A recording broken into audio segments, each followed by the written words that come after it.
To the angel of the church of Laodicea write, These are the words of the Amen, the faithful and true witness, the ruler of God's creation. I know your deeds, that you are neither cold nor hot. I wish you were either one or the other. So because you are lukewarm, neither hot nor cold, I am about to spit you out of my mouth. You say, I am rich, I have acquired wealth, and do not need a thing.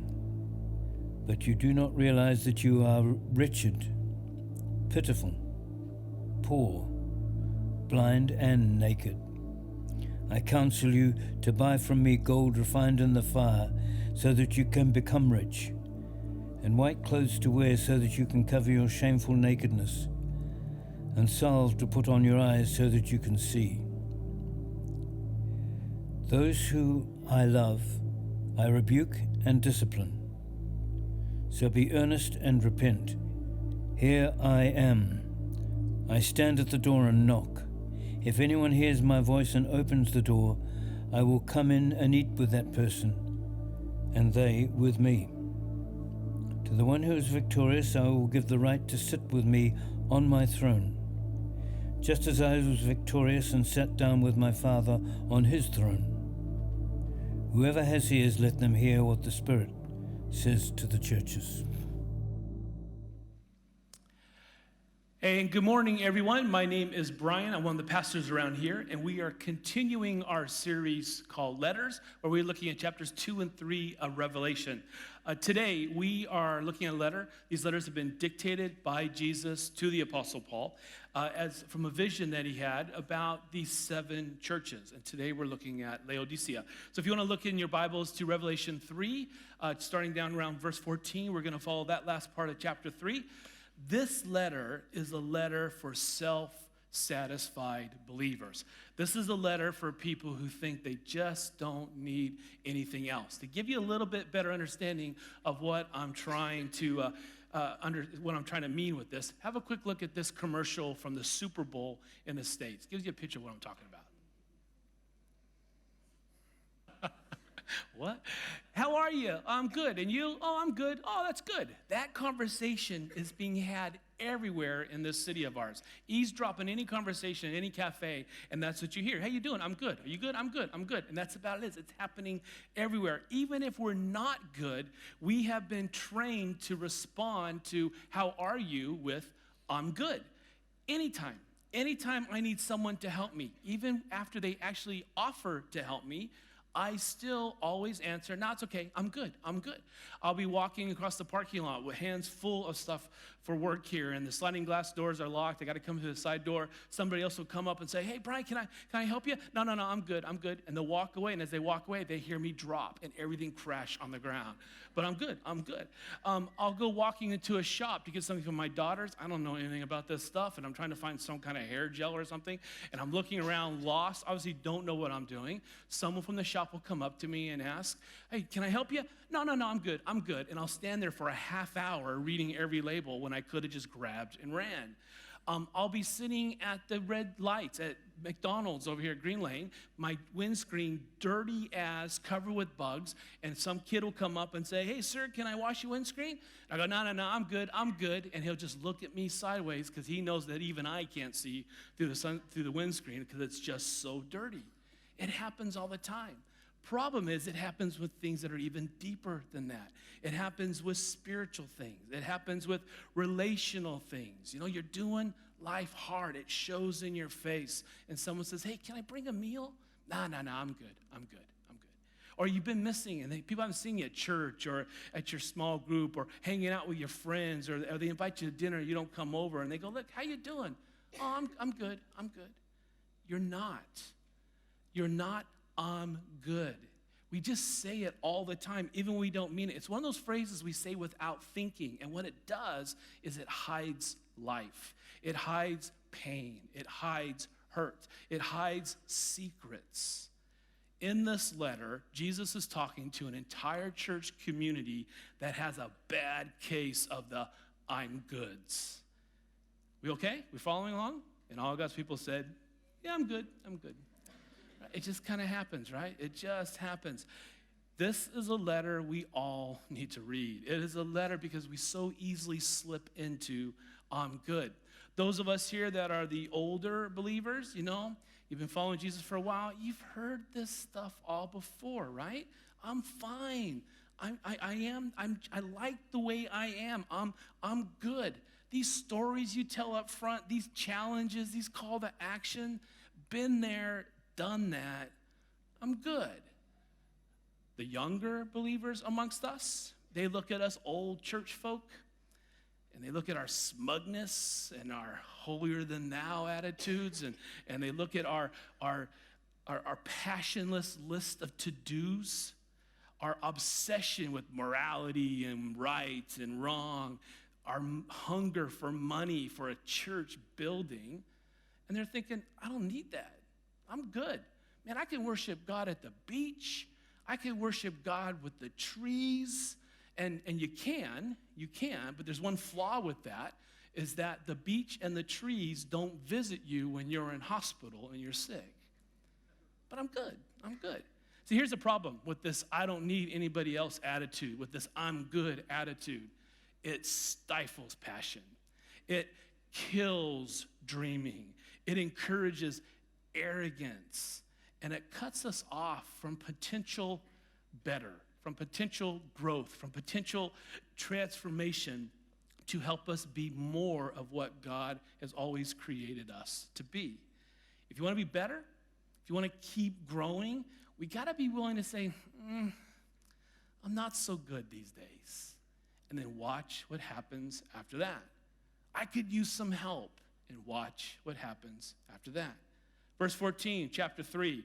To the angel, to the messenger of the church of Laodicea, right? These are the words of the Amen, the faithful and true witness, the ruler of God's creation.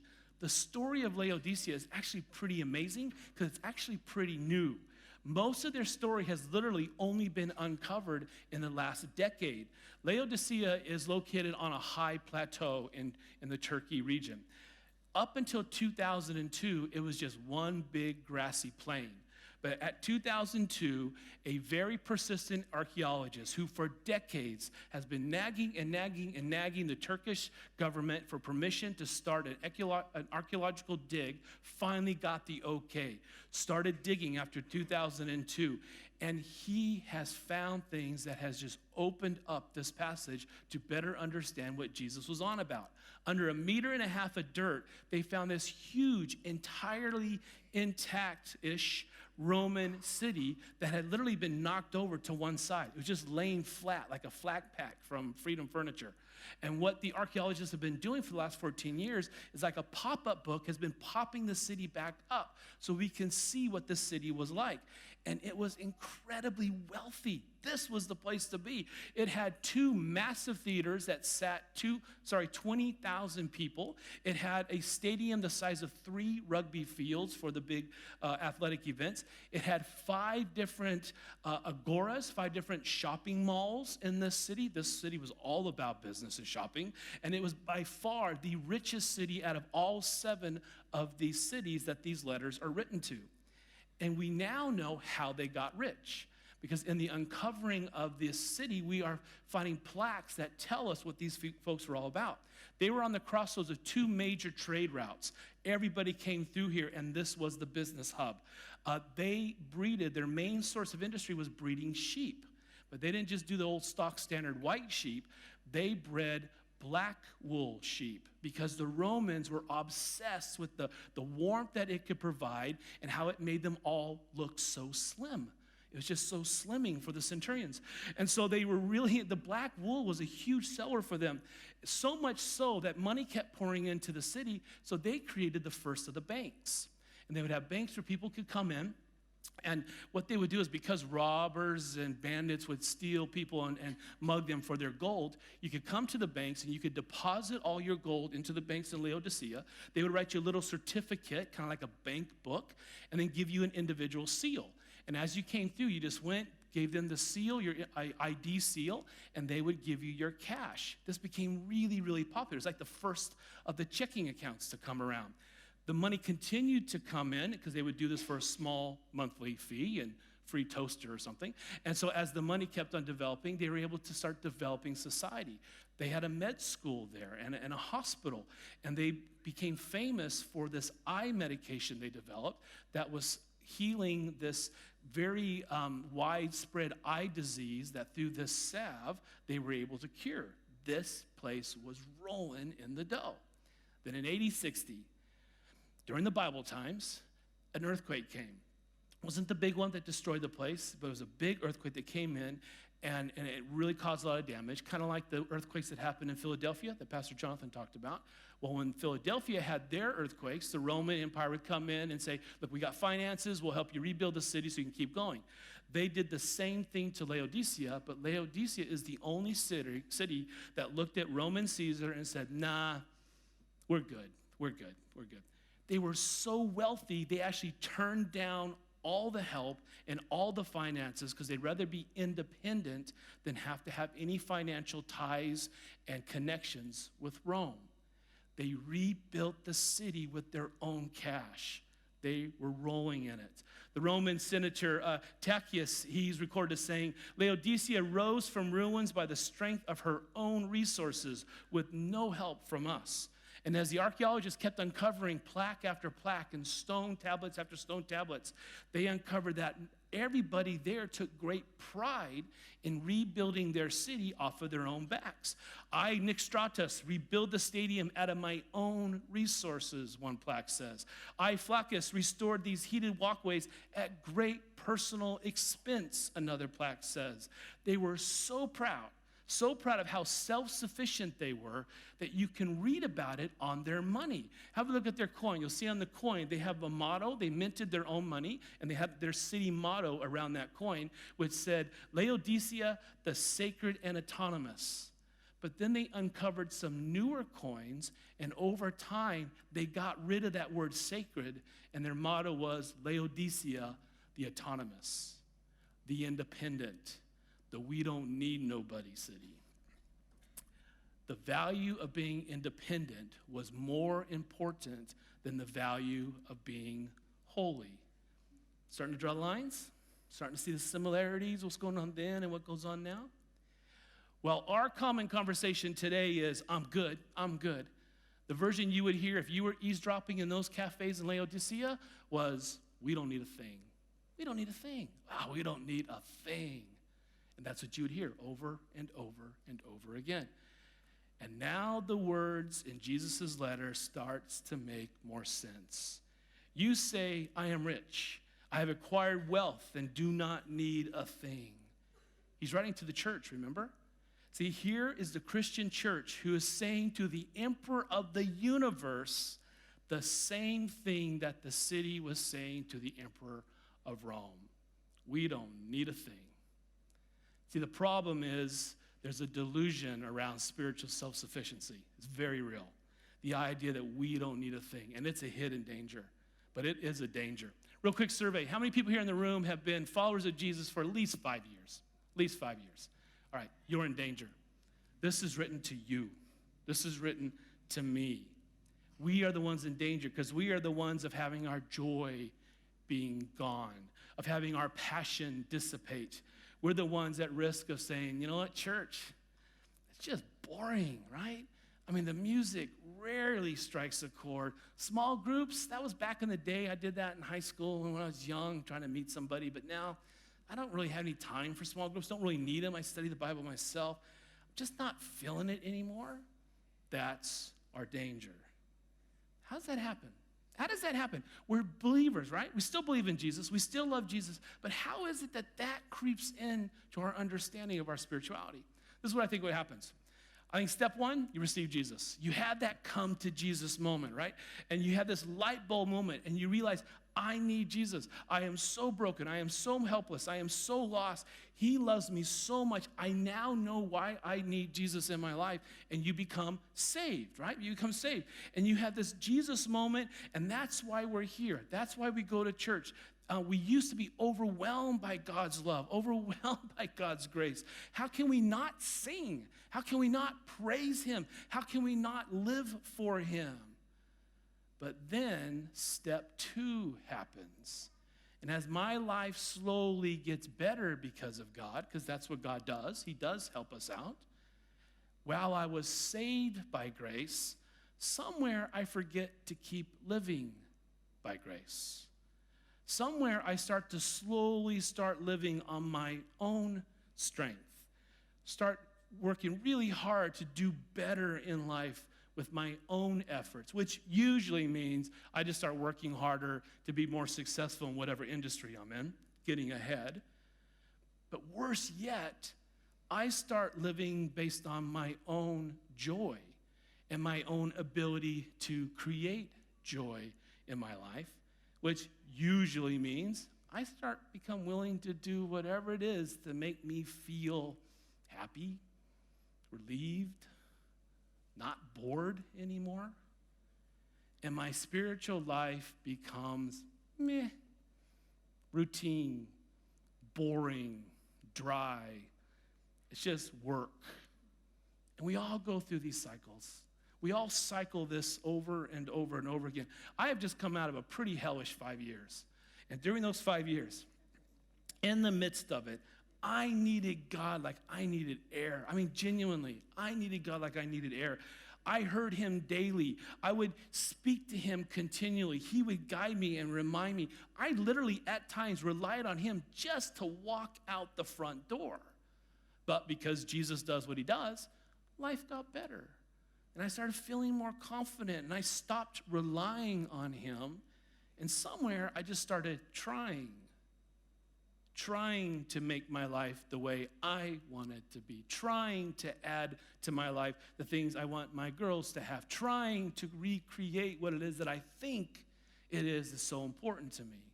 And my spiritual life became meh, routine, dry, boring, and it was work.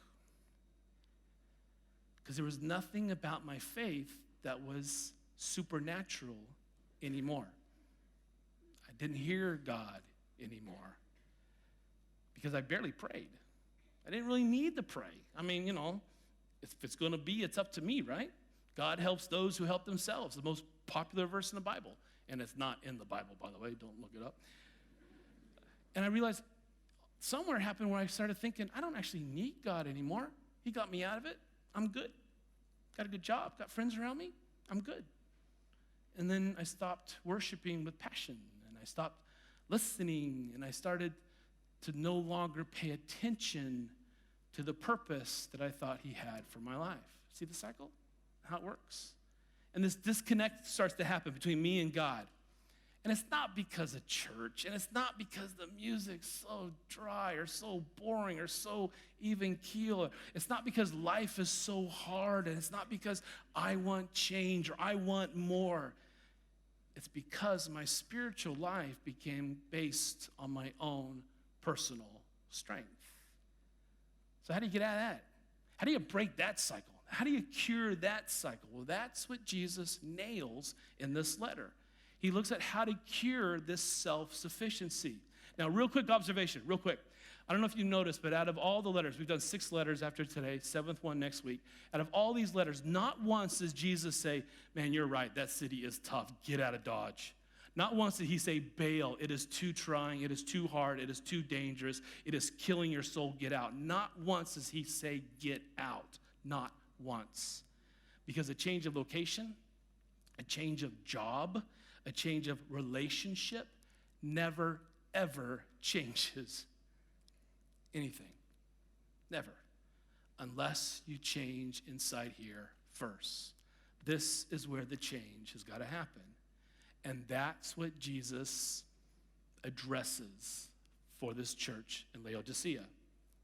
And I think now us, here in Auckland, where it's just as rich, and it's just as well off, and it's just as comfortable, and it's dripping with the same self-sufficient culture. Verse 15, he says, recognize the symptom. I know your deeds, that you are neither cold nor hot. I wish you were either one or the other. But because you are lukewarm, neither hot nor cold, I'm about to spit you out of my mouth.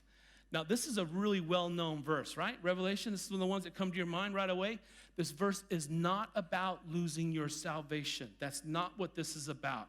This is simply Jesus being very upfront and very honest, and he basically says, you know, when I look at your spiritual smugness, sorry, when I look at your unwillingness to trust, and he dry heaves, and he retches, and he goes, when I look at you, I throw up in my mouth a little bit. Your spiritual smugness makes me sick. That's what he's saying. He is being that upfront. That upfront. See, what happened is, why this metaphor? Why such a graphic metaphor? Well, he's talking to Laodicea. And here at Laodicea, this super rich city, the one thing they were missing was the most important resource you need for life. They had no water. No water in Laodicea. Over on one far side of the valley, there was a city called Hierapolis, had these amazing hot springs, 300 feet tall limestone things where they could see it across the valley. And people, the Romans would go there like we go to Rotorua, to go sit in the hot springs and be to relax and to be healed. So that's on one side. Then on the other side of the valley, there was another city called Laodicea, which had pure ice-cold snow melt fresh waters from the mountain all year long. They are surrounded by water. Hot water to the left, cold water to the right, and nothing at Laodicea where they are.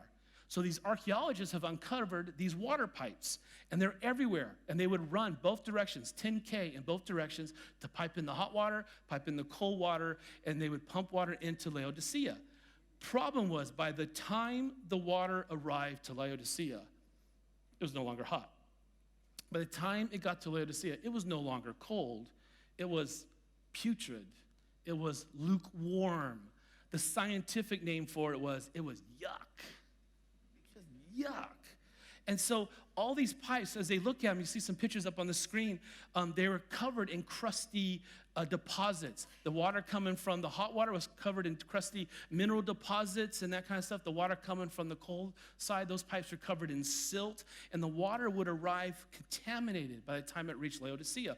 The water was sickening. It was putrid. It was a problem.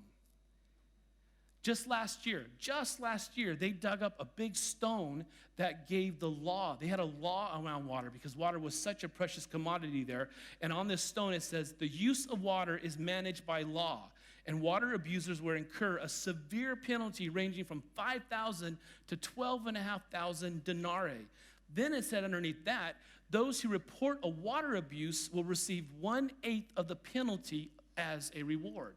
This was very, very strict city ordinances around water. Very, very strict. So Jesus uses that. He zeroes in on that and uses it as a spiritual analogy. And he says, look, your water is not hot to relax and heal you. Your water is not cold to refresh you. Your water is good for nothing. It is lukewarm. It's like in our rich cafe culture here, it's not a hot cappuccino and it's not a cold frappuccino. Actually, all they serve here is like this awful flat, no foam curdled teppuccino. And that's what life is like. And Jesus says, that's you. He tells the church, you are a flat teppuccino. You have become so passionless, you have become purposeless. See, lukewarm in this passage, think room temp. Think room temperature. When water is the same as all the surroundings, same temperature as all the environment around it, you don't feel it, right? You don't feel it. It doesn't feel hot, doesn't feel cold. You don't feel it. The question here that this passage has to ask us is, how has your life gone room temp? How has your life gone room temp? How does your life look just like everybody else's? Your actions the same as everyone else around you. Your values, your thoughts, your worries, your reactions, your media consumption looks just the same as everybody else. See, room temp doesn't make an impact. Room temp doesn't get noticed. It doesn't transform. Room temp doesn't refresh. Room temp doesn't heal.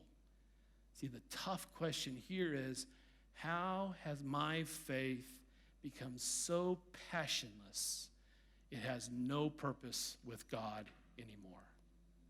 Tough question. See, Jesus is writing to these churches. Remember, beginning of the series, he's writing to these churches in preparation for what they were going to be facing, a 250-year, really, really rough time of persecution. See, the biggest danger to surviving tough times, the biggest danger in keeping you from even thriving in tough times is when your faith is lukewarm, when it's room temp, when your spirituality looks just like everybody else around you. Because that kind of spirituality gives up when times are tough. That kind of faith folds when times are not the way you hoped they were going to be. So then he steps into it and says, so if that's the problem, if that's the symptom here, what's the disease? What's the disease that causes lukewarm faith? And he highlights, it's pride. It's spiritual pride. You say, I'm rich. I've acquired wealth and do not need a thing, but you do not realize that you are wretched. You are pitiful. You are poor. You are blind and naked. No, I'm good. No, I'm not. I'm good. Don't tell me I need to improve. I've heard this. I'm good. Spiritual pride. See, Jesus then prescribes what to do. He says, so this is what I'm going to do. And he's so brilliant here. He goes, I'm going to counsel. He uses language of these business people that they understand. And he says, I'm going to counsel you to buy from me. He goes, look, I'm going to be your investment manager. I'm going to show you a portfolio that'll keep you from going room temp. So first thing I want you to do, I want you to invest in a purpose. He says, buy from me gold refined in the fire, so you can become rich, like really rich. See, he's referring to his gospel teachings about spiritual treasures. Remember what he said? Store up for yourself spiritual treasures. Where? In heaven, where rust and moth won't destroy and thieves cannot come and steal. So how do you do that? When you look at those passages, he reminds you that, look, this happens. This happens when you do something. It happens when you do something with your resources, your time, your money, your talent, your presence. When you do something with what God has given you for his kingdom purpose, for people in need. Let me give you a little taste of what I think this looks like. Jacksonville County in the States has it's a 2-year-old tradition of something really cool around Christmas. Have a look.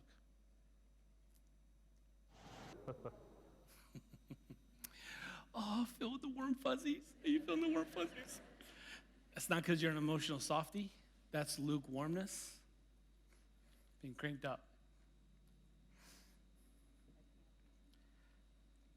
When we use what we got, when we use our resources, our time, our skill, our abilities, our money, when we use our networks and our connections for the purpose of others, no strings attached, it does something. It does something, it changes us. It cranks up the heat on our lukewarmness. Heat gets turned back up in our faith. Doing something for others, that's risky. That's exciting. That's challenging. It raises your spiritual temp. Little heads up about this Christmas. We're going to do something that's going to do that. Your temp is going to get cranked up this Christmas in a way that you've never dreamed of heading into the new year. And it's going to be fun and exciting and risky. And your God awareness is just going to go off the chart. But then Jesus says, secondly, I want you also to invest in something else, in holiness. He goes, and white clothes to wear, so you can cover your shameful nakedness. He's saying, look, you're experts in black. Everybody knows that you're all into black. Why don't you try white? Try white this time. See, white clothes symbolize holiness. Jesus is saying, long for that. Long for holiness. Desire it. Live for holiness. But this is not some kind of religious thing. This is not a rigid kind of legalism thing. What it means is long to live righteously with no secrets, with no shame, with no regrets, with nothing to hide. Live differently from others. Differently in a way that makes people look at you and turn their head and go, huh? Because that's just different. In a way that makes them lean towards you and want to know, what is it about you? Because there's something about it that I like, and they want to get a better look. That raises the temp on your spiritual life with God. But then thirdly, Jesus says, also invest in wisdom. Remember, this is the place with the eye medication? And salve to put on your eyes so you can see. He says, desire wisdom. Ask for wisdom. God can ask him to do something where wisdom is seasoned through every conversation you have, every decision you make, every step you take. It'll raise your spiritual temp. Now that's great. And that preaches well and makes a nice Bible study. But it's not like Jesus to ever let that hang, because where does he get that? Where do you find purpose? And where do you find wisdom? And where do you find holiness? Because that's the point, right? That's why Jesus is writing the Christian church in this, to show us that.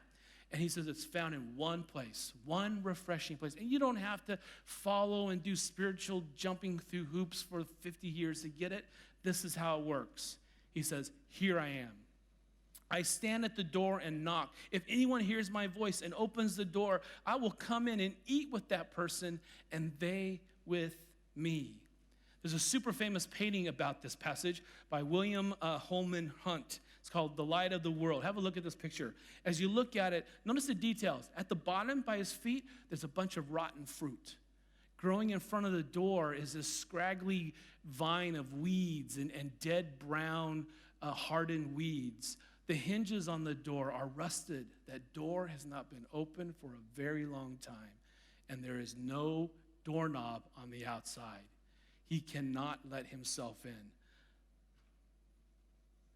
Holman says this is a painting of the human heart. He says Jesus will not barge in. He knocks, he speaks, he asks, he invites himself. If you hear my voice and open the door, then I'll come in, he says. See, now, I've always assumed this was a salvation passage. I've heard it said by evangelists at big rallies for teenagers and stuff. I always thought this was a salvation verse, except that he's not writing to people who don't know Jesus. He's writing to the church. He's writing to people who already believe in him. He's writing to people who have already committed to following Jesus. This is written to us. Now, is that possible? Is it possible that those of us who have chosen to follow Jesus, is it actually possible that we can live our life as if he's no longer a part of it? Is that possible? I think he's highlighting, yeah, absolutely. It really is. So he's saying what you got to do is open that door like every day. Open it daily. Welcome me daily. It means that every day, you say, you do, you think, you pray something like, Jesus, today, give me your perspective as I go into the workday. Jesus, help me represent you as you pull in and park as you're going to work or going into Sylvia Park on the weekend. You should all be praying. Jesus, give me your wisdom and your patience and your love and your forgiveness. Give me whatever it is that I need as I face whatever it is that crosses my path today. See, if you've given your life to Jesus, this is nothing about you're going to lose it, spitting it out and all that kind of stuff. You're not going to lose that. Salvation is not based on anything we do. It is all about what Jesus has done. So that's not at risk here.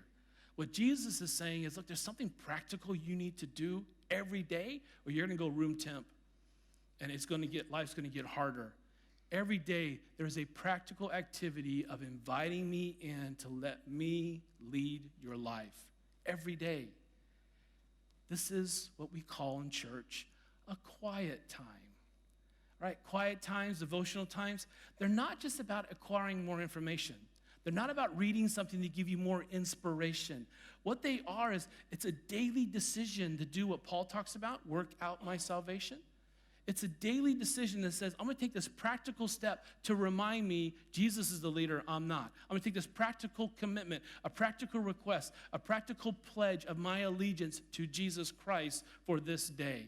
And he says, do it daily. You know how here at church sometimes we ask people, okay, if you want to commit your life to Jesus for the first time, or you want to, you've been kind of missing God and you haven't really paid attention. If you want to raise your hand, if you want to recommit, we do that. Or sometimes we say, please come forward, or we'll have people up here who can pray for you. You know why we do that? We don't do that for the warm fuzzies. We don't do that because then it shows that, hey, God's Spirit's working in our church, right? That's not why we do it. what we do is everything about worship simply reflects the way we live throughout the week. It is just a communal opportunity to do together what we already each individually should be doing every day. Because sometimes, seeing someone else in the room, someone that I know has been attending church for 20 years or more, someone who's got gray hair or not so much hair, and I see them stand up for prayer, or I see them raise their hand, or I see, gosh, one of the, I don't know what it is about this church, but most of the pastors sit in the front row. I don't know what that's about. But when they're up front and you see one of them stand up, it's not because, ooh, I wonder what they're doing. It's because we all recognize, we're all the same in this. We all always need Jesus.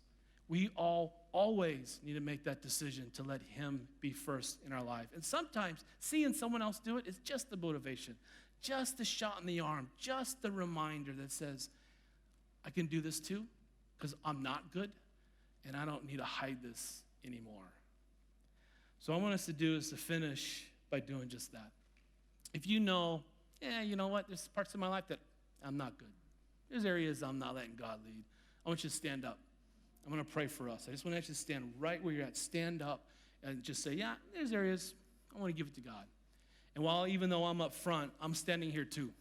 I'm standing right here with you because the reality is I'm bored with church. I really am. The singing, one more time, I'm bored with church. I'm bored with the sermons. I'm bored with my own talks. And the reason I'm bored is because I'm not good.